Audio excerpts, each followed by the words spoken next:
폭포가 확대된 동해안과 강원 산간, 서울과 부산, 대구 등지에는 건조한 날씨가 이어지겠습니다. 내일은 수도권과 강원 영서, 충청도의 북부 지역에 오후 한때 눈이나 비가 조금 오는 곳이 있겠습니다. 모레 아침까지 평년보다 추운 날씨가 이어지겠습니다. 서울 현재 기온은 영하 3.5도입니다. KBS 제1라디오 6시 뉴스를 마칩니다. 아나운서 김윤지였습니다. 지금 시각은 6시 5분입니다. KBS.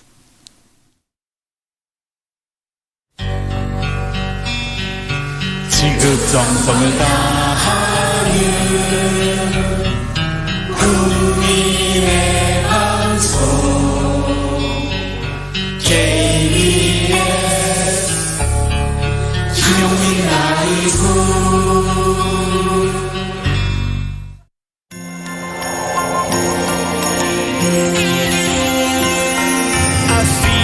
안녕하세요, 박지희입니다. 자, 석석 오창석 소기자 목소리로 신청을 받아봤는데 사연이 많이 들어오지 않아서 여러분 제가 왔습니다. 김용민 라이브 크리스마스 특집 공개방송 징글징글 2019에 여러분을 초대합니다.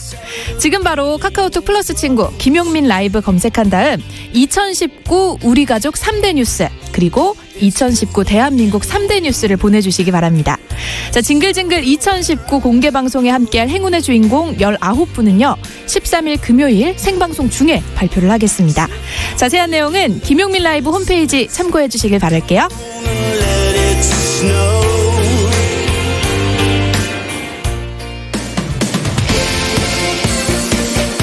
시작은 미약하지만 끝은 비상하리라. 내일은 대기자로 장성할 소기자 석석 오창석과 함께합니다. 오창석 소기자의 탄생.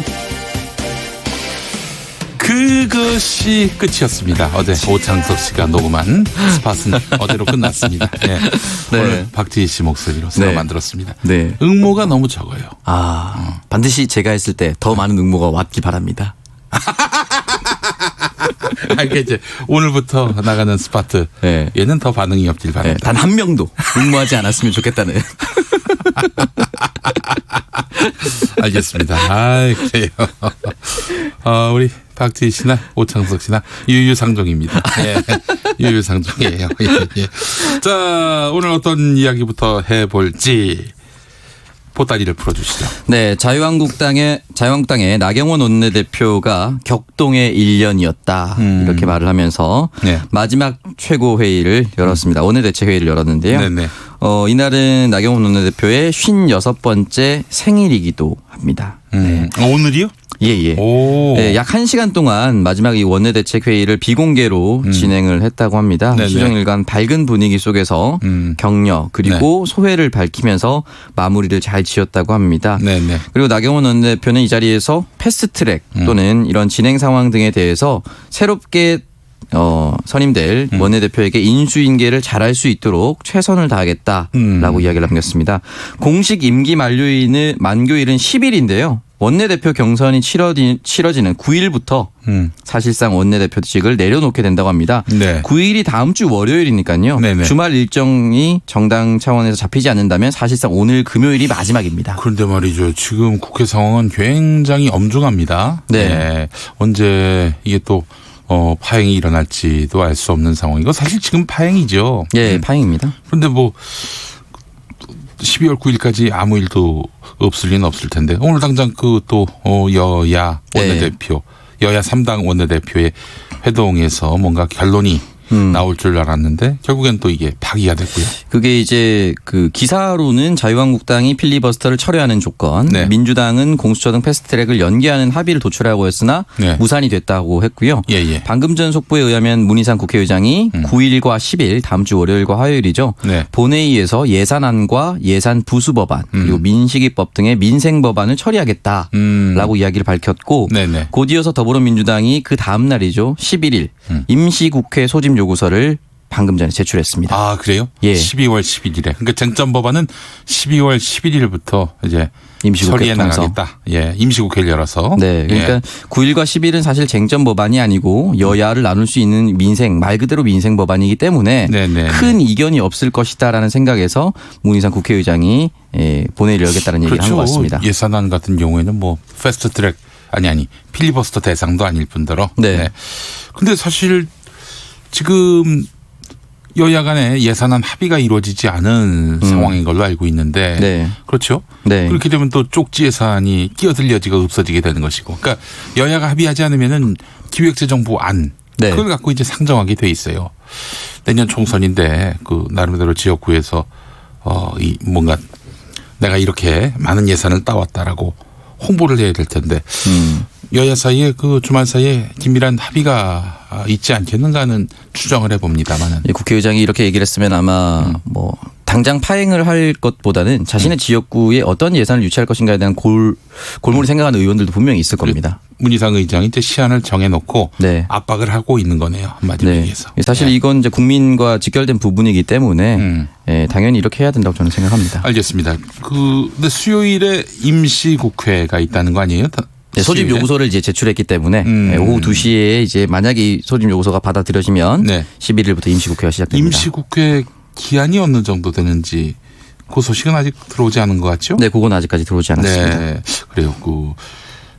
며칠 하느냐도 굉장히 중요한데 당연히 그 자유한국당으로서는 필리버스터를 걸 것이 분명해 보이는데. 네. 근데 똑같은 전략을 취할지 아니면 새로운 원내대표가 다른 방식을 취할지도 한번 지켜봐야 될 텐데 그러네요. 지금으로서는 아마 거의 비슷하게 가지 않을까. 그렇죠. 그런 생각도 듭니다. 12월 10일부터는 새 원내대표가 이제 일을 시작하게 되니까요. 네. 자유한국당이 뭐 나경원 원내대표가 하자는 대로 필리버스터로 갈지 아니면 다른 대응 수단으로 나오게 될지 그거 지켜봐야 되겠어요? 네, 맞습니다. 알겠습니다.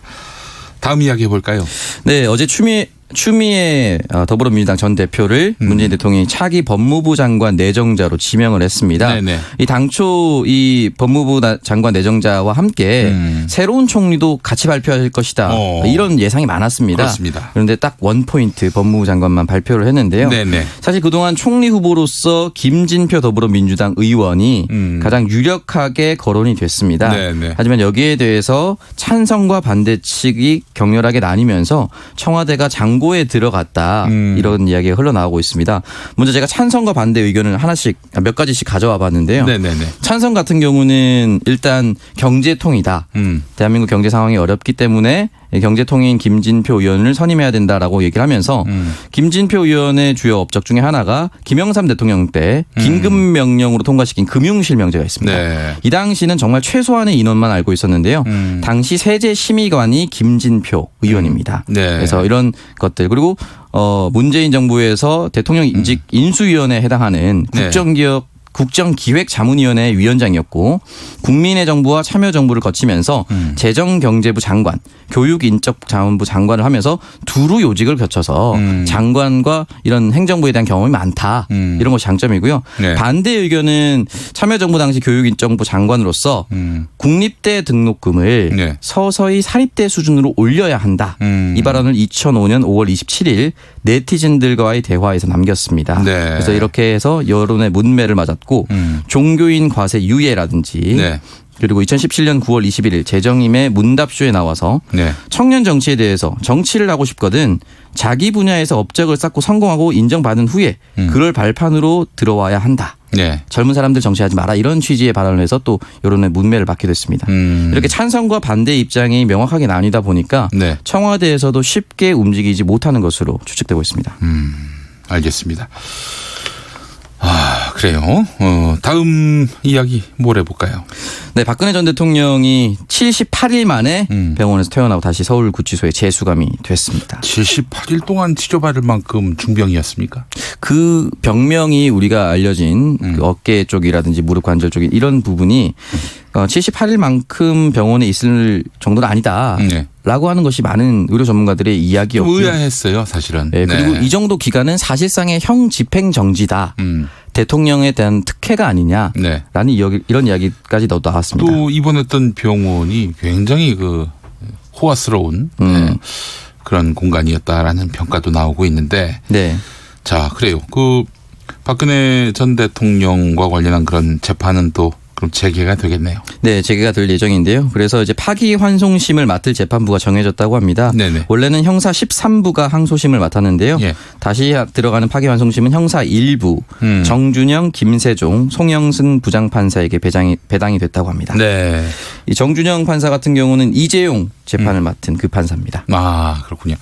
자, 일단 항소심에서 뭐 한마디로 요약하자면 짧게 얘기하자면은 2심 판단이 너무나 묶여서 판단이 됐다. 네. 이걸 갈라서 판단해야 된다. 네. 그렇게 되면은 형량이 더 늘어날 수밖에 없는 구도가 되는 건데. 그렇습니다. 이 갈라서 해야 된다는 것 중에 가장 큰 것이 국정원으로 받았던 그 특수활동비 수수. 네. 이것이 회계 관리 책임인. 그러니까 돈이 나가고 들어온 것이 국정원장이 맞느냐 안 맞느냐. 네. 근데 대법원은 맞다라고 판단을 내려버린 것이죠. 네. 그렇게 될 경우에 네. 여기에서 무죄 판결됐던 것이 유죄로 인정되면서 네. 형량이나 추징금이 더 올라갈 가능성이 높아졌습니다. 네, 그래요. 이렇게 뭐 사실 묶어서 하게 되면은 퉁치는 셈이 되는 건데 네. 형량을 네. 나누게 되면은 이쪽 형량 따로 저쪽 형량 따로 맞습니다. 그 형량을 더하면 형량이 더 늘어나게 되는 효과가 있는 것이죠. 네, 맞습니다. 아, 그래요. 박근혜 전 대통령 참. 근데 뭐 저기 서울구치소로 돌아간다 한들 재판에 불참하면 또 그만 아닙니까? 그렇죠. 지금 계속 재판에 불참하고 있는데요. 예. 알겠습니다. 자, 오창석 평론가 오늘 수고 많이 하셨습니다. 네, 고맙습니다. 고생 많이 하셨고요. 라디오 정보센터 가보겠습니다. 오늘 조진주 씨가 준비하고 있습니다. 문희상 국회의장이 주재한 여야 3당 원내대표 간 국회 정상화 합의가 불발된 가운데 문 의장은 오는 9일과 10일 본회의를 열어 예산안과 민생법안, 패스트트랙 법안을 처리하겠다는 입장을 밝혔습니다. 더불어민주당은 국회의원 129명 전원 명의로 문희상 국회의장에게 오는 11일 임시국회 소집 요구서를 제출했습니다. 김기현 전 울산시장 관련 비위 첩보에 대한 청와대의 이른바 하명 수사 의혹을 수사 중인 검찰이 송병기 울산시 경제부시장을 전격 소환해 조사하고 집무실 등 압수수색도 진행했습니다. 더불어민주당 검찰 공정수사촉구 특별위원회가 검찰 관계자를 비공개로 불러 최근의 수사 등에 대한 입장을 듣기로 했습니다. 윤석열 검찰총장 항의 방문은 추후 다시 논의할 방침입니다. 청와대가 KBS 수신료를 분리 징수해달라는 국민청원에 대해 KBS 수신료는 공공재원으로 통합징수가 적법하다는 과거 헌법재판소 및 대법원의 판결이 있었다며 이번 청원을 계기로 KBS가 국민이 주신 수신료라는 소중한 재원의 가치를 더욱 무겁게 인식하길 바란다고 답했습니다. 지금까지 라디오 정보센터 뉴스였습니다.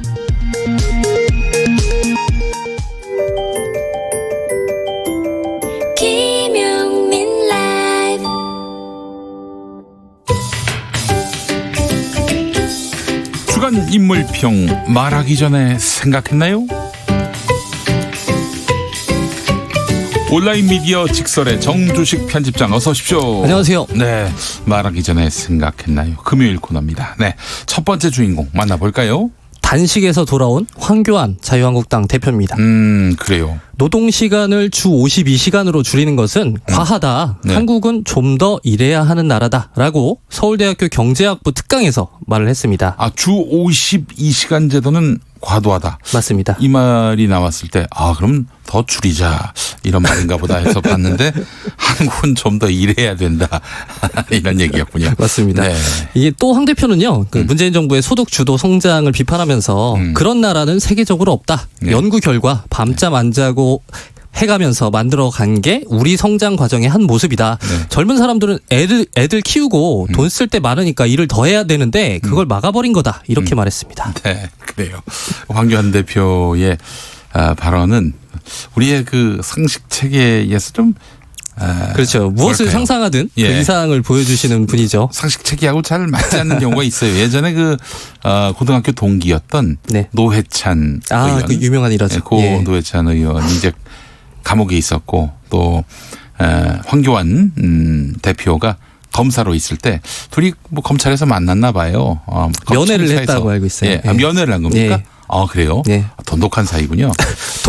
고등학교 동기 동창이잖아요. 예. 그래서 이제 황교안 대표가 노회찬 의원한테 이제 어떻게 교도소에서 겨울나기 어떠냐라고 물어봤는데 뭐 요즘 교도소 따뜻하다라고 얘기했더니 황교안 대표가 아이 참 문제다 이러는 거예요. 네.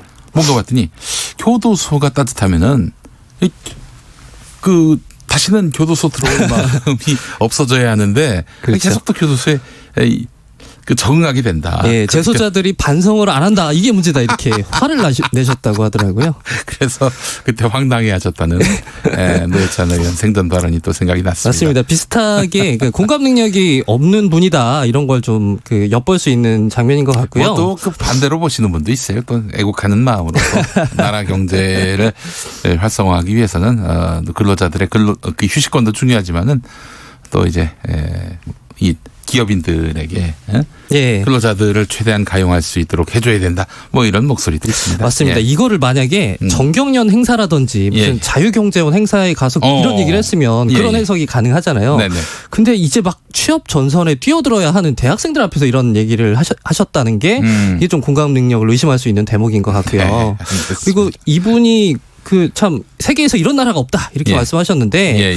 이게 맞는 말이긴 해요. 예. 그러니까 우리나라가 OECD 40개국 중에서 평균 노동 시간이 멕시코를 제외하면 가장 긴 나라거든요. 네네네. 그러니까 우리보다 이렇게 일을 많이 하는 나라가 세계적으로 드문 건 사실이죠. 그렇죠. 근데 이 기록을요 예. 거의 10년이 넘게 유지를 하고 있어요. 음. 이런 상황에서 더 일을 해야 한다고 말을 하는 게 이 국민들을 좀 약간 농노 수준으로 바라보시는 게 아닌가 이런 생각이 듭니다. 정말 우리나라 노동자들이 정말 고단합니다. 맞습니다. 너무 일이 많고요. 또 비정규직 노동자 같은 경우에는 또 안전, 생명 이 일종의 어떤 생존권인데 그렇죠. 이걸 잘 보장받지 못하고 있어요. 오늘 그렇지 않아도 김용균 노동자 일주기가 됐습니다. 네, 그런데 지금 하여간 노동자들이 너무 많이 쉰다. 황교안 대표 이런 더 화가 나네요. 그 말씀 들으니까. 그리고 이날 이런 말씀도 하셨어요. 네. 그러니까 청년수당은 생활비 쓰고 청년수당은 있으나 마나한 복지다 이렇게 비판하면서 이걸로 막 생활비를 써버리거나 네. 심지어 밥 사먹는데 쓰는 청년들도 있다 이렇게 네. 말씀하셨는데 그러라고 주는 돈이거든요. 그러니까요. 그러니까 알바할 시간에 네. 더 열심히 취업 준비해라 이런 뜻으로 주는 게 이제 청년수당의 취지인데 그렇죠. 이걸 전혀 그 청년들의 고충에 대해서 이해를 잘 못하시는 것 같아요. 그 스웨덴 같은 북유럽 국가 같은 경우 학생들 등록금 안 받는 정도가 아니라 용돈까지 준다고 하잖아요.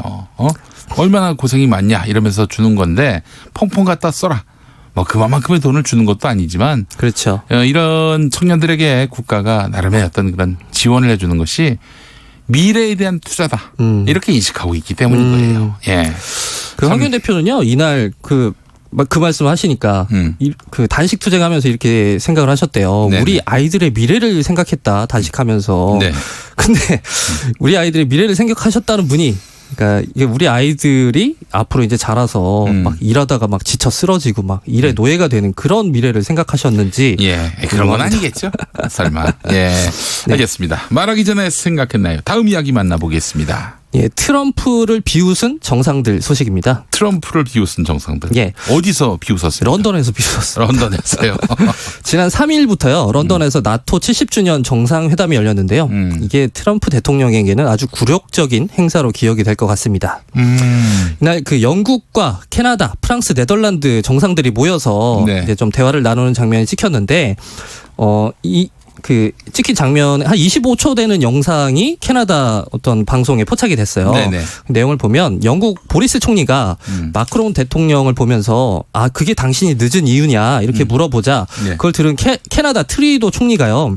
그건 40분짜리 즉석 기자회견 같았다. 40분 동안이나 그가 발표를 하더라. 네네. 그래서 마크롱이 늦었고 마크롱의 팀원들도 놀라서 입을 다물지 못하더라라고 말하면서 네. 이렇게 놀라서 턱이 땅에 닿은 듯한 그 장난스러운 제스처를 취했어요. 네네. 이 말을 해석을 해보면 트럼프 대통령이요 항상 그 정상회담이 끝나면 네. 그 상대 정상을 세워놓은 채 예. 장시간 동안 기자들을 상대로 혼자 일문일답을 하는 버릇이 있거든요. 아마도 이 바로 직전의 상황이 그런 상황이었는데 그걸 비웃고 그 마크롱의 팀원들이 그 장면을 보고 놀라서 입을 다물지 못하더라 이런 얘기를 전했다고 해석이 되는데요. 네네. 이게 논란이 되자 트리도 총리가 이건 오해다. 그냥 트럼프 대통령이 그 G7 정상회의를 캠프 데이비드에서 개최하겠다고 해서 네. 그걸 놀랐다. 뭐 그런 이야기를 전한 거다라고 해명을 했는데 근데 그 영상을 보면요. 그런 뉘앙스가 아니에요. 누가 봐도 이제 사람이 없는 자리에서 이제 놀릴 때 하는 네. 그 표정과 제스처였는데 그날 저녁에 또 한 번의 굴욕이 있었습니다. 그래요. 예, 영국의 앤 공주가요. 네. 트럼프의 악수를 거부하는 듯한 모습이 잡혔는데 그 반대쪽에서 엘리자베스 여왕이 앤 공주한테 뭐라고 말을 합니다. 네. 아마도 악수해야지 뭐 이런 말이었던 것 같은데 네. 그걸 들은 앤 공주가 어깨를 으쓱하면서 마치 엄마 나는 악수하기 싫은데 이런 제스처를 하는 게 또 잡혔어요. 그래서 그 영국 그 왕실에서 또 굴욕을 당한 또 기록이 있습니다. 제가 아는 트럼프 대통령은 이거 그냥 참고 안 넘어갑니다. 안 참죠, 당연히. 뒤끝이 아주 상당한 분이에요. 그래서 삐졌습니다. 그래요. 그래서 어떻게 삐졌냐면 다음날 메르켈 총리와의 회담을 마치고서 네. 어떤 기자가 그 뒷담화 논란에 대해서 어떻게 생각하냐 물으니까 트리도는 두 얼굴을 가졌다라고 비난을 했습니다. 다른 나라 정상인데. 예. 그리고 나서 그 예정됐던 기자회견을 돌연 취소하고 집에 갔는데 집에 가면서도 분이 안 풀렸는지 돌아가는 비행기에서 트위터를 이렇게 썼어요. 가짜뉴스 언론이 나의 성공적인 런던 방문을 깎아내리기 위해서 별짓을 다 하고 있다. 이렇게. 언론 보도 탓으로 돌렸군요. 맞습니다. 예. 네. 트럼프 대통령. 여기서 이제 결정적인 또 굴욕이 한 가지 더 있었는데요. 네네. 그 영상이 나가고 나서 다음 날 바로 예. 민주당 경선 후보인 조 바이든이요. 예. 그 굴욕 영상을 자신의 광고 영상으로 만들어서 트위터에 올렸는데요. 예. 그게 하루 만에 조회수가 1000만을 넘었어요. 그래요. 이 세상이 조롱하는 트럼프 대통령이라는 제목의 이 영상에는 그러니까 각국 정상들한테 무시당하는 트럼프의 모습이 아주 우스꽝스럽게 이렇게 나와 있습니다. 네. 그래요. 트럼프 대통령. 이런 트럼프 대통령이 그 전 세계 지도자들한테 한마디로 웃음거리, 조롱거리가 되고 있다. 이렇게 봐도 될 것 같은데. 맞습니다. 예. 딱 그 포인트를 조 바이든이 공략을 한 것 같아요. 그래요.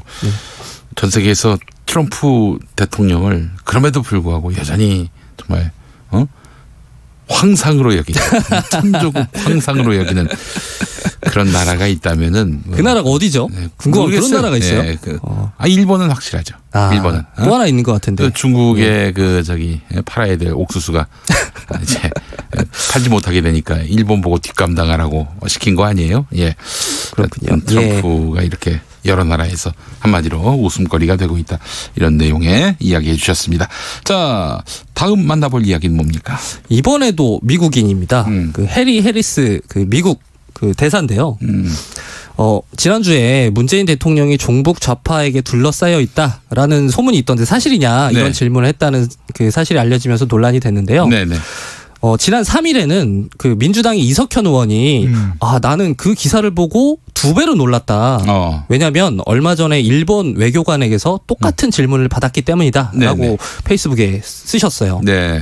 근데 이 종북좌파라는 말이 우리나라에만 있는 말이잖아요. 이게 대응하는 외국어가 없는 말인데 네네. 도대체 이 말을 어디서 배웠는지 모르겠습니다. 일배를 하시는 게 아닌가 이런 생각이 좀 들기도 하고요. 그래요. 이 해리스 대사의 발언은요, 그 지난 9월에 그 미래혁신 포럼이라는 그 여야 의원들의 모임을 만난 자리에서 민주당 의원도 있었나 봐요. 한 명 있었습니다. 네네네. 그날 그 자한당 의원이 7명, 네, 바른미래당 의원, 자유한국당. 예. 한국당 의원이 7명, 바른미래당 의원이 1명, 민주당 의원이 한 명이었는데 네. 아마도 그 한국당 의원이 많다 보니까 좀 편하게 이런 말씀을 하신 게 아닌가 싶은데 당시 민주당 의원이 이게 적절한 주제가 아닌 것 같다라면서 이제 주제를 바꿔서 이제 그 질문이 끊어졌다고 하는데 네. 이석현 의원은 이런 의혹을 제기했습니다. 이게 우연한 것이 아니고 한국당이 퍼트리나 보다 하고 본인은 짐작했다 이렇게 말씀하시면서 자유한국당이 총선 전에 북미회담 자제 요청과 자제 요청을 한 것과 무관하지 않을 것 같다 이런 주장을 하시기도 했어요. 근데 이게 이런 말이 있던데 그게 사실이냐 이런 질문을 했다는 걸 보면 이게 어디서 분명히 들었단 말이잖아요. 네네네. 그래서 이게 한국당이 아니더라도 누군가가 좀 외교가에서 이런 말들을 좀 그 퍼뜨리고 있는 게 아닌가 이런 합리적인 추측은 가능한 것 같아요. 예, 알겠습니다. 저희가 그 종북을 네. 번역기를 돌려서 봤는데 뭐라고 나오나요? 종북 좌파를 네. 종북 좌파를 프로 노스 코리아 레프트. 프로 노스 코리아 레프트. 아, 조금 완곡하게 해석이 되는 것 같네요. 예, 그래요. 네. 추종한다 이런 말은 종북까지는 아니더라도 네. 종북까지는 아니더라도 친북 정도면은 아마추어 노스 코리아 레프트입니까? 자, 그래요. 근데 일본 외교관도 이런 비슷한 말을 했다고 해서 네. 논란이 되고 있죠. 그렇습니다. 그 해리스 대사의 이 말이 나오고 나서요. 그 북한에서요. 북한의 그 어떤 메아리라고 하는 매체에서 네. 논평을 했어요. 그러니까 미국 대사라는 자까지 나서서 식민지 총독 행세를 하며 남조선 정치인들에게 행패지를 서슴지 않는다. 뭐 이렇게 얘기를 했다고. 저는 그 이런 일본이나 그건 그 어떤 외국에서 이런 그 망언이 나오면 북한 논평부터 찾아보거든요. 네. 이게 핵사이다예요. 이럴 때는. 그래서 그 참 역시 이럴 때는 우리 한국 정부의 논평보다 북한의 논평이 훨씬 더 좀 찰지다. 이런. 또 이런 얘기하면 또 해리스 대사한테 또 종북 좌파라고 혼날지도 모르겠네. 네. 알겠습니다. 해리스 대사의 뭐 생각과 견해 이거는 뭐 본인이 그렇게 또 자기의 판단을 하고 있다면은 존중해 줘야 되겠는데 남의 나라 업신여기면 안 그렇죠. 되죠. 그 그렇죠. 태도는 좀 교정을 할 필요가 있을 것 맞습니다. 같아요. 그 국가 대사인데 그 해리스 대사가 대한민국을 우습게 여기면요. 그러면 미합중국이 대한민국을 우습게 여기는 꼴이 되는 거예요. 그렇죠. 네. 네. 알겠습니다. 자, 오늘도 함께해 주신 우리 정주식 편집장 말하기 전에 생각했나요? 잘 들었습니다. 감사합니다. 네, 교통정보센터 가볼까요? 김민희 씨. 네, 교통량이 많아서인지 돌발 구간이 많습니다. 경부고속도로 서울 방면으로 영남권에서는 도동분기점 부근과 또 금호분기점 부근에서 교통량이 많습니다. 이후 경기권에 진입해서는 안성휴게소부터 오산 사이로 정체 심해져 있는데 오산 부근 5차로에서는 사고가 났습니다. 더 가서는 동탄분기점에서 신갈분기점 사이와 서울요금소에서 판교분기점 부근 또 달래내국에부터 반포까지 정체입니다.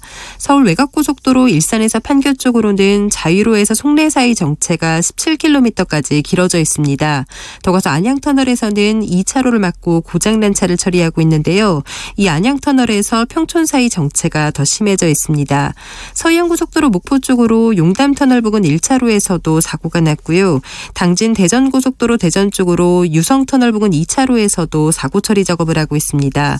남해 제1지선 창원 쪽으로 동마산 부근 1차로와 또 무안 광주고속도로 광주 쪽으로 나주 부근 1차로에서도 각각 사고 처리 작업을 하고 있습니다. KBS 교통정보센터였습니다.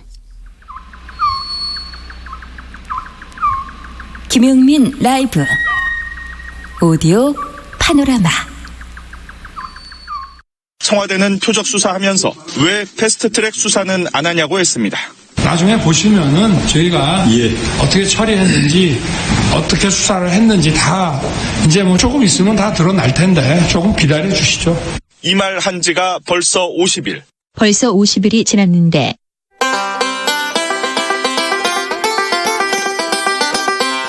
패스트트랙 수사 지금 검찰이 손을 놓고 있어서 그렇지. 자유한국당 의원들은 전전긍긍하는 양상. MBC 보도.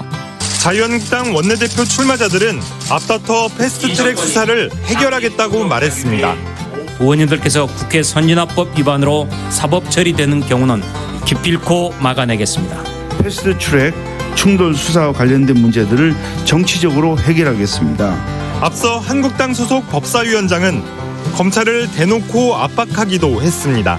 패스트트랙 관련해서 저지하려다가 많이 고발이 되어 있는데요. 그건 역시 순수한 정치 문제입니다. 검찰에 함부로 손댈 일도 아니에요. 패스트트랙 상정 저지건으로 처벌받으면 어마어마한 후폭풍이 우려되는 바. 국회 회의를 막으려고 폭력을 행사하거나 출입을 방해하면 5년 이하 징역이나 1,000만 원 이하의 벌금형에 처해집니다. 이해식 더불어민주당 대변인. 일반 형사법 규정보다 훨씬 무겁게 처벌하도록 돼 있고 야간의 특수감금 등에 대해서는 가중 처벌까지 받을 수 있습니다. 정치인들이 특히 두려워하는 건 피선거권 제한 규정입니다. 국회 회의를 방해해 벌금 500만 원 이상을 받으면 국회의원직을 곧바로 상실하고 5년간 어떤 선거에도 출마할 수 없습니다. 내년 4월 총선에서 당선돼도 대법원 판결에 따라 의원직을 잃을 수 있다는 얘기입니다. 이상은 MBC 뉴스. 청와대와 여권만 털다시피 하는 검찰을 향해 여당 불만의 목소리를 쏟아내고 먼저 이인영 원내대표. 권력 중심부의 칼끝은 겨누고 캐비넷에 오래 묵힌 사안을 꺼내 칼을 빼내 들었다는 시중의 비판에 검찰은 주목하기 바랍니다. 반대로 검찰 개혁 저지에 나선 야당의 명백한 범법 행위는 차일피일 미루며 소환 조사조차 제대로 하고 있지 않습니다. 더불어민주당은 급기야 공정수사특별위원회를 만들었는데 위원장인 서른 의원. 윤석열 검찰총장이 첫 번째로 해야 할 일은 국회 선진화법 위반 수사를 끝냈어도 한참 전에 끝냈어야 할 패스트트랙 폭력 사태에 대한 수사를 신속하게 끝내고 기소를 해야 하는 것이라는 것을 다시 한번 강조합니다. 그러지 않고 계속 질질 끈다면 검찰이 무능력해서 결론을 못 내는 것은 분명 아닐 것이기 때문에 국민들께서 검찰개혁 저지를 위한 검찰과 자유한국당의 유착이 있는 것으로 판단할 수밖에 없을 것입니다. 검사 동일체가 아니라 검찰 자유한국당 동일체냐는 비판이 나올 수밖에 없을 것입니다. 실제 자유한국당과 검찰은 물밑 거래를 한 것일까? 홍영표 전 원내대표는 강한 의심이 든다고 말하고 공수처와 검경수사권 조정을 막아주면 팩트 수사 적당히 하겠다. 이런 뒷거래가 있지 않는가 하는 강한 의심을 가질 수밖에 없습니다. 이런 가운데 검찰 입장을 대변하는 기사가 나왔는데 경향신문 유희곤 기자의 기사. 검찰은 더불어민주당이 빠른 처리를 압박하고 있는 패스트트랙 수사에 대해서는 연내 처리를 목표로 하고 있는 것으로 알려졌다. 늦어도 총선 국면이 본격화하기 전에는 마무리한다는 계획이다. 패스트트랙 수사와 관련해서는 담당 검사 일부가 대상포진 진단을 받을 정도로 강행군을 하고 있다고 한다. 증거 확실하고 혐의 확실한 피의 사실이지만 8개월 동안 기소 한 명 없다는 점은 지나친 면이 있어 보이는데 이런 가운데 황교안 자유한국당 대표의 이 발언은 주목되고도 남음이 있으니 윤석열 검찰은 검찰 개혁의 새로운 이정표를 세우고 있습니다. 검찰 개혁의 새로운 이정표를 세우고 있습니다.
네, 오디오 파노라마 후에 들으신 노래는 델리 스파이스의 항상 엔진을 켜둘게 였습니다. 네.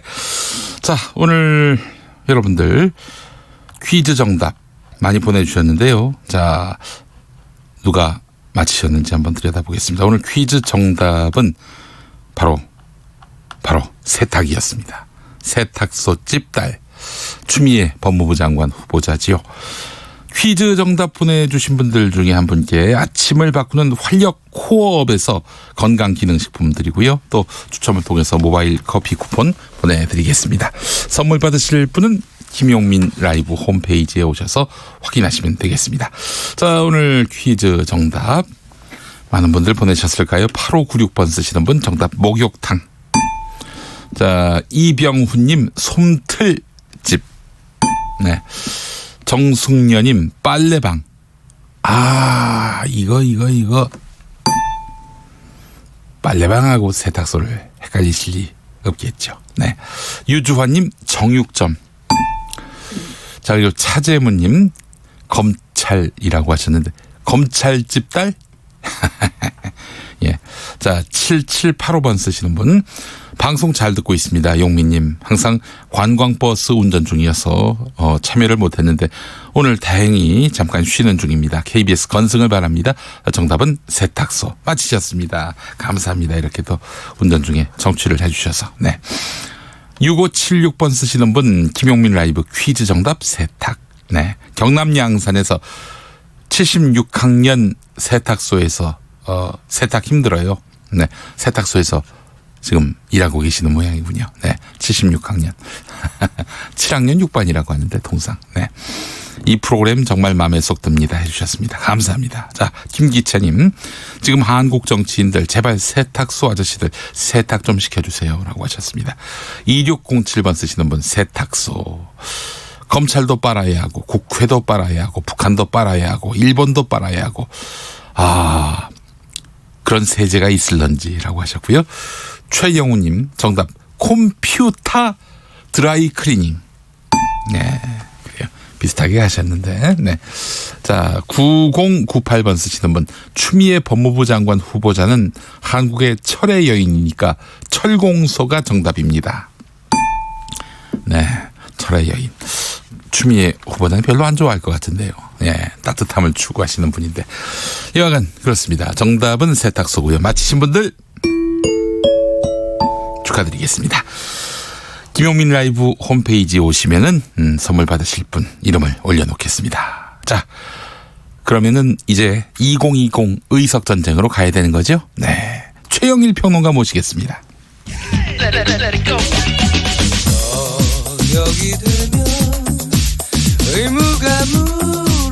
김용민 라이브를 듣고 계시죠?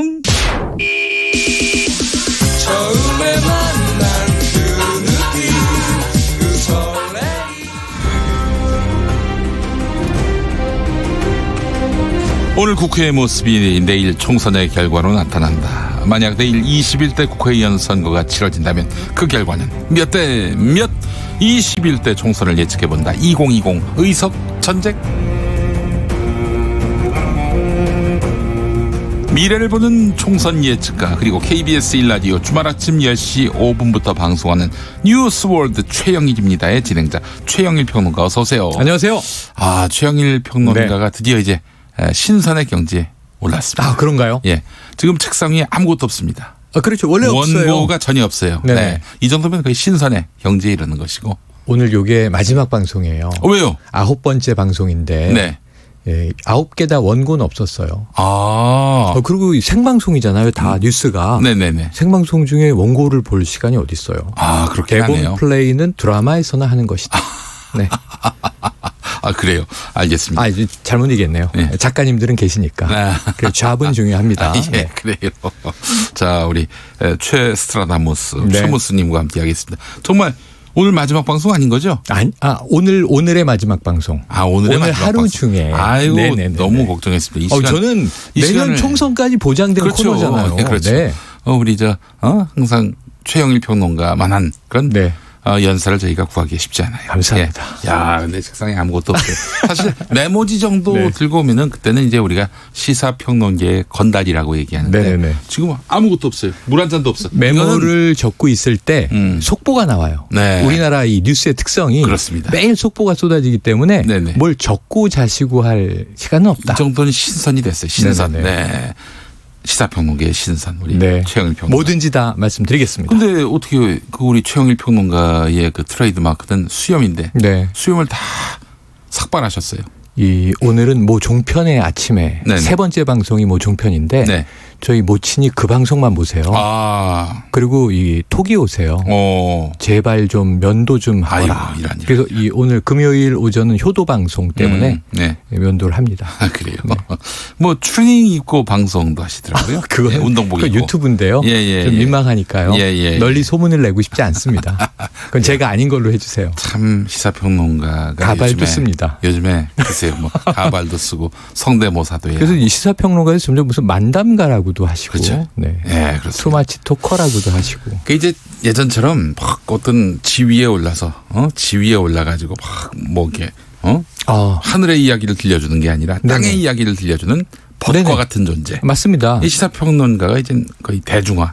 민중화가 돼가고 있어요. 학술적 권위적 의미의 평론은 우리나라 방송에서는 필요 없다. 네. 마치 스포츠 해설가처럼 그렇습니다. 쉽게 같이 흥분하고. 청취자를 위해서 함께. 제일 중요한 건 국민적 공감대, 대중 눈높이, 자로잰 듯한 중립. 김용민 라이브의 모토 아닙니까? 그렇습니다. 자, 근데 밖에서는 빨리 본론으로 들어가라고. 안 그래도 시간이 없는데. 자, 그래요. 현재 의석수부터 짚어보겠습니다. 네, 의석수 변동 없습니다. 지난주와 동일한데 이 여당, 이 더불어민주당 129석이고요. 그걸 다 외우고 계세요? 그럼요. 이거 매주 하는 건데요. 거의 매일 하는. 알겠습니다. 그리고 이제 제1야당 자유한국당 108석 부동입니다. 2016년 총선 당시에는 한석 차였는데. 네. 엄청나게 벌어졌죠. 한 4년 다 돼가니까 이제 한 21석. 21석 차이가 됐어요. 네. 그리고 이제 제3당인 바른미래당이 28석이긴 한데 사실은 당권파당, 비당권파당. 이 비당권파는 지금 변혁이라는 이름으로 그렇습니다. 신당 창당 추진 중이기 때문에 15석이 쪼개지는 게 이제 마땅하고요. 아직까지 이제 공식적으로는 28석입니다. 그리고 정의당 6석 그대로죠. 민중당 2석. 그리고 무소속 17석인데 민중당 1석. 민중당 1석. 죄송합니다. 우리공화당이 2석. 우리공화당 우리공화당이 있죠. 민주평화당 4석. 민주평화당 4석 빠졌네요. 그리고 무소속이 17석인데 이 중에 10석이 또 신당을 이제 따로 추진하고 있는 대한신당이다. 이렇게 보셔야 될 것 같습니다. 알겠습니다. 따끈따끈한 정치 현안 한번 얘기해 보겠습니다. 어떻게 되는 거예요, 국회가? 지금 너무 이제 청와대와 검찰발 뉴스들이 쏟아져 나오고 있어서 묻혀 있는데요. 국회 심각합니다. 왜냐하면 12월 2일자로 내년도 정부 예산안 513조에 달하는 이 초수퍼 울트라 예산이 지금 공중에 떠 있어요. 국회는 이게 직무유기를 하고 있다. 그리고 뿐만 아니라 패스트트랙 3법 이제 다 부의 시간이 지나서 부의돼 있는 상태입니다. 여기 또 민식이법을 포함해서 민생 법안들 지금 이제 필리버스터 199개 법안에 자유한국당을 걸어놓고 있죠. 근데 문제는 뭐냐면 이 지금 휴무 상황이 다음 주까지 간다. 지금 일단은 이 12월 9일, 12월 10일이 정기국회 끝이에요. 그 전날인 12월 9일 본회의를 민주당 중심으로 추진하고 있습니다. 민주당과 나머지 야당들, 그러니까 1+4 4+1 지금 이제 이 협의체가 작동하고 있거든요. 작동을 시작했거든요. 그래서 오늘 합의 사항이 뭐냐면 12월 8일까지 지금 계류돼 있는 법안들의 합의안을 도출한다. 제일 중요한 게 뭐냐면 선거법 개정안입니다. 만약에 이게 가결된다면 내년 4월 총선은 개정된 선거법으로 치르게 되는 것이죠. 50% 연동형 비례대표제가 개입된. 다만 여기에 대해서 원하는 225석 지역구 75석이 비례 대표였는데 문제는 지역구가 주는 거에 대한 지금 조율이 안 되고 있잖아요. 그래서 지금 다른 대안으로 250석 지역구 그럼 지역구 3석 줄고 50석을 비례대표로 가자는 또 보관이 나와 있어요. 합의해야 되는데 자유한국당은 선거법 개정 자체에 반대하고 있기 때문에 나머지가 12월 8일까지 어떤 합의안을 낼 것이냐. 여기 공수처 설치, 검경수사권 조정 나머지 법안들 필요한 것들을 다 합의안을 8일까지 내겠다. 9일 본회의에 올린다. 이게 1+4 체제의 합의 아니고요. 자유한국당은 반대. 많은 분들이 말이죠. 최영일 평론가의 의석 예측. 이거 어떻게 믿을 수 있겠는가. 5개월 뒤 이야기인데 5개월까지는 아니군요. 한 4개월 뒤 얘기인데. 그래서 한번 바로미터로 저희가 당장 다음 주. 네네. 다음 주 상황을 한번 예측을 부탁드려보겠습니다. 다음 주에 선거가 치러진다면. 다음 주 말고. 다음 주 어떤 일이 벌어지는지. 네, 국회 상황을 한번 좀 예측을 해 지금 주시죠. 12월 9일 본회의가 합의됐고 12월 8일까지 한국당을 뺀 이 내용들은 다 나와요. 합의안은 나올 수밖에 없어요. 네. 그런데 문제는 9일에 이 빅 이벤트가 있어요. 네. 자유한국당 원내대표가 선출됩니다. 그렇죠. 이게 중요한 대목이에요. 누가 선출되냐에 따라서 달라질 수 있는데 현재 시점 자유한국당 원내대표 후보는 4명입니다. 네. 제일 먼저 강석호 의원, 네. 두 번째 유기준 의원, 네. 심재철 의원의 윤상현 의원. 이 중에 2명은 친황, 네. 2명은 비황 네. 이렇게 돼 있어요. 어떤 분들은 3대 1로 보더군요. 3대 1로도 보고 또는 한 명이 더 나올 수 있습니다. 지금 이제 주호영 의원이 지금 출마를 가름하고 있거든요. 네네. 나오게 되면 이제 5파전 아니면 4파전 혹은 뭐 또 나올 수도 있죠. 누가 됩니까? 이거는 너무 짧은데. 아니. 네. 얘는 그렇게 해야 우리가 바로미터를 사실은 지금 삼을 수가 있습니다. 이 비황 쪽에서는 강석호 의원을 미는 기류예요. 그런데 친황의 세력이 만만치 않은 거 다 알고 계실 거예요. 친황은 유기준입니까? 유기준 윤상현인데 지금 유기준 윤상현 가능성이 49대 51이에요. 근데 누군지를 지금 얘기하면 거기에 영향을 제가 줄 수 있기 때문에 최은수의 역할은 평론가 그런 말 했다고 영향을 받겠습니까? 큰 지대한 영향을 받습니다. 대자유한국당이. 저 같은 무스들의 이 제일 중요한 점은 청기 누설을 말하라. 51대 49로 팽팽하다. 네. 근데 이제 이 친황으로 간다면 유기준 의원 아니면 이 윤상현 의원. 자, 그래서 결과적으로 윤상현 의원은 심지어 황교안 대표가 자, 원내대표로 나오시오라고 사실은 암암리에 천거했다라는 설도 있어요. 그리고 좀 유력하다고 저는 봅니다. 개인적으로는. 윤상현 쪽에 제가 51%를 드릴게요. 그래요. 알겠습니다. 그럼 지금 강석호 의원 대 윤상현 의원의 대결이 유기준 의원이 또 섭섭해하는데 50대 50이라고 바꿀까요? 1%를? 아닌데 이제 팽팽해요. 원내대표 선거 지나면은 그 섭섭한 마음도 다 지워지실 거예요. 그러고 청취자분들도 다 잊어버리겠죠. 이기든 지든. 그러길 기대하면서. 자, 그러면 누가 되는 겁니까? 저는 결국은 강석호 의원과 윤상현 의원의 대결이다. 윤상현 의원이 가능성이 조금 높다. 윤상현 원내대표가 나온다. 알겠습니다. 윤상현 원내대표가 그렇다면은 친황이 될 가능성이 높은데 지금 이제 당 대표의 리더십이 점점 이 단식 삭발 강화되고 있지 않습니까? 좀 이제 이게 국회 내에서는 원내에서는 좋지 않은 모습이긴 하지만요. 어쨌든 리더십은 결속이 됐는데 누가 되든. 친황이 되든 비황이 되든 상관없이 협상으로 갑니다. 협상으로 가요. 그러면은 제가 보기에는 선거법 개정안이 한국당의 의견이 반영되면서 통과되거나 아니면 지금 제3의 시나리오는 선거법을 무력화시키면서 공수처 설치에 찬성을 한다. 한국당이. 이것도 이제 하나의 협상 시나리오 중에 하나예요.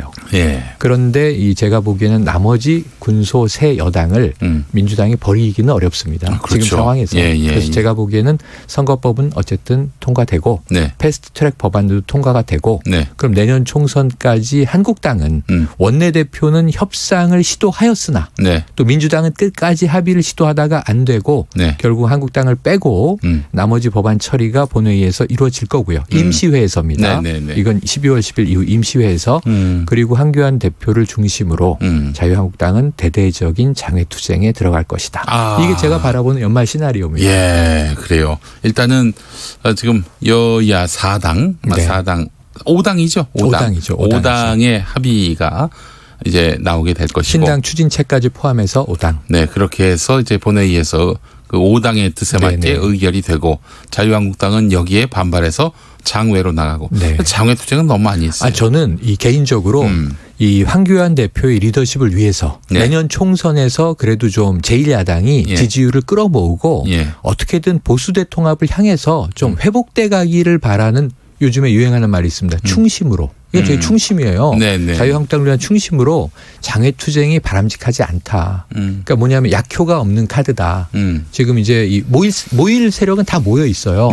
그럼 이제 중도층을 끌어와야 되는데 중도층은 전혀 반응하지 않는 투쟁 방식을 쓰고 있다.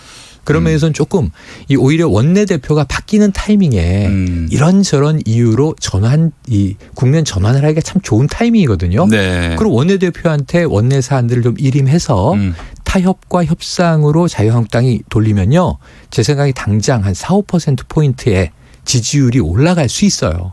협상에 응하는 것만으로도. 네. 거기서 탄력받고 뭔가 좀 정책 대안과 컨텐츠 중심으로 리드하면서 여당이 지금 곤혹스러운 게 많잖아요. 네. 리드하고 밀당을 하면서 총선으로 가면 한국당 유연해졌네. 한국당이 이제 협상 중심으로 이 정책 대안들을 내기 시작하네. 그리고 포인트는 이 클린턴 전략을 좀 모방하시라고요. 바보야. 문제는 경제야. 문제는 경제야. 좀 여기 집중하면 좋은데 예. 그걸 다 뻔히 아는데 자꾸 정쟁으로 가고 이데올로기 싸움으로 가고 하니까 네. 예. 이 따올 수 있는 이 산토끼들을 네. 못 모아오고 있다. 알겠습니다. 아쉽습니다. 우리 또 저 최영일 평론가의 네. 예지력을 또 검증해 보는 차원에서 네. 이제 선거제도 개편안 네. 지역구 의석 몇 대 비례대표 의석 몇 통과되고요. 제가 보기에는 10% 의석을 늘리는 안 유력합니다. 330석이 되죠. 네. 그럼 현행 지역구 250석 지키면서 253석, 255석까지 지키면서 네. 장장 이제 한 70여 석의 비례를 가져올 수 지금 있습니다. 의원 정수를 늘린다고 보시는 거예요? 늘릴 가능성이 있다. 아 막판에? 그게 정답이다. 국민들이 이렇게 네. 안 좋아하시는데. 국민들은 완전 안 좋아하죠. 그런데 예. 여기에는 어떤 전제가 있냐면 네. 세비를 동결하거나 삭감한다. 지금 의원 300명에 들어가는 비용을 총액을 묶으면서 예. 혹은 일부 빼면서 네. 적어도 보자고 한 2-3명 줄일 수 있잖아요. 9명이 뭐예요. 그러면서 예산은 저희가 긴축하면서 네. 이 30명의 의원으로 더 열심히 활동하겠습니다. 그러면 그것도 자유한국당이 받을 수 있을지 모르겠네요. 자유한국당은 표면적으로 못 받죠. 못 받는다고 걸어놨죠. 하지만 당내에 적지 않은 수의 의원들은 그것을 바람하지 않고 있다. 그래서 지역구가 줄지 않으니까. 지역구를 유지하면서 비례가 네. 는다는데 네. 현역 의원 배지 달고 있는 분 중에는요. 내심 이것을 반대할 의원은 많지 않습니다. 네. 의원 정수 늘린다면은. 네. 그런데 문제는 전제가 있어요. 네. 국민들에게 이것을 용납받기 위해선 예산 동결 대폭 물갈이 모든 정당들이 예. 그리고 21대는 20대와 반대로만 하겠다 이런 선언을 좀 하셔야 돼요. 네. 그야말로 소통의 정치 협치라는 말이 없어진 지가 한 1년여 됐습니다. 네. 이렇게 되면은 요거는 제가 컨설팅을 하고 있네요. 네, 그렇습니다. 예언을 해야 되는데 왜 컨설팅을 해주고 있죠? 오늘 많은 걸 예언하셨어요. 다음 주에 면밀히 저희가 검증하도록 90% 하겠습니다. 90% 적중합니다. 예, 알겠습니다. 내일 총선 치러진다면 그 결과는 민주당이 조금 어렵습니다. 네. 여러 가지 이제 이 의혹들 때문에 어려운데 120석 으로 줄 것 같고요. 예. 하지만 문재인 대통령의 지지율은 오히려 빠지지 않고 소폭 오르고 있다는 네. 지금 또 긍정적인 시그널도 있습니다. 예. 국민들이 크게 동요하지 않고 검찰 개혁 목소리 내고 있는데 네. 자 이제 자유한국당의 경우에는 네. 반사이익을 그래도 못 얻어요. 예, 결국은 86석 드립니다. 86석. 예, 알겠습니다.